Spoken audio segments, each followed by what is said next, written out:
Eh bien, salut tout le monde, on se retrouve aujourd'hui sur Météo Ciel sur le système GFS. Donc aujourd'hui, pour un tout nouveau point météo, j'hésitais franchement à le faire, mais la situation devient extrêmement intéressante actuellement. D'ici les prochaines 24 heures, une grosse dépression va s'en venir au Québec et va frapper plusieurs régions. On va consulter Météo Média juste après, mais avant, on va voir un peu les températures. Donc, une dépression active qui s'en vient en provenance du Colorado, qu'elle est gorgée d'humidité, donc ce qui fait que les températures vont grave changer, c'est-à-dire les températures vont augmenter, certaines régions on le doit. Donc là, on doit à 10 degrés. Donc là, présentement, on est dimanche, donc vous pouvez voir que le froid est assez mordant actuellement, pareil. On est à -8, mais honnêtement, quand je suis sorti, je trouve qu'on est quand même assez correct. Donc dans les prochaines 24 heures, vous allez voir, regardez, on va avoir la dépression, là, vous ne pouvez pas la voir, mais regardez le flux de température, au Congo, on va avoir une température euh, je veux dire, correcte, je veux dire, assez douce. Donc 10 degrés pour certaines régions à cause que la tempête emmène avec tout ça l'humidité arrière.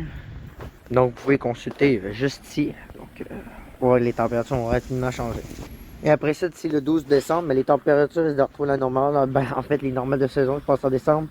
Le froid va revenir s'installer, regardez. On va passer, vous pouvez constater jusqu'au lundi 13. Donc ouais. Maintenant, nous sommes sur l'application Météo Média. Donc là, nous allons aller voir l'imposant système qui est originaire du Colorado.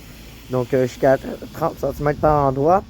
Donc pratiquement tout le Québec est sous surveillance. Des avertissements, des veilles, des bulletins météorologiques spéciaux ont effectivement été émis par Environnement Canada. Pour, à l'exception de la Basse-Côte-Nord et du Wagan-Yanish. Donc la puissante perturbation fera son entrée sur l'ouest. Et par la suite, elle va poursuivre sa course dans la vallée du Saint-Laurent. Donc là, les bordées attendus. Donc là, les secteurs suisses arrivent nord du fleuve Saint-Laurent sont particulièrement gâtés par la neige. Hein, près de 25 cm, voire davantage, pourraient s'accumuler sur certaines portions de l'Laurentide, de la Naudière, de la Mauricie, du Saguenay-Lac-Saint-Jean. Donc la capitale nationale de l'Abitibi, ça me concerne, pourrait avoir droit à une quinzaine de centimètres de neige. Montréal pourrait aussi hériter d'une quantité similaire de neige selon les plus récentes données. Donc là, vous pouvez constater que Québec, nous sommes dans les 15-20 cm, voire même peut-être 25 plus, hein, ça va dépendre. Moi, je suis quand même un peu plus au nord que, je veux dire, que le centre-ville de Québec. Donc, j'ai hâte de constater ceci. Fait que voici toutes les régions qui ont été émises par Environnement Canada, qui sont sous haute surveillance. Donc, les alertes météo, comme vous pouvez constater, ben, Québec est en plein dans l'alerte météo. Donc là, moi, je suis dans rouge, avertissement de tempête hivernale. J'ai reçu une notification un matin. Donc, c'est ça. Fait que moi, je suis en avertissement. Donc, c'est clairement sûr que ça me touche de plein fouet.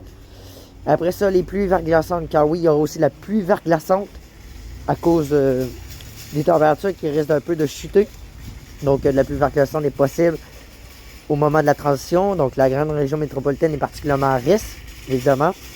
Donc, les pluies verglaçantes, vous pouvez constater, Québec, on va avoir du 2 à 5 mm.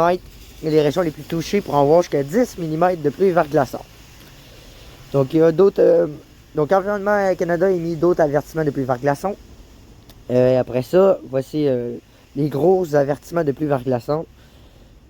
Donc par la suite, nous avons droit de violentes rafales. Donc les rafales sont particulièrement puissantes, de violentes rafales jusqu'à 70 km/h de souffler sur une bonne portion du sud et du centre du Québec. Donc moi, je crois que je suis dans le 70 km/h, tandis que Montréal, 60 km/h. Et pour la région Gaspé, etc., on a droit du 90 km/h.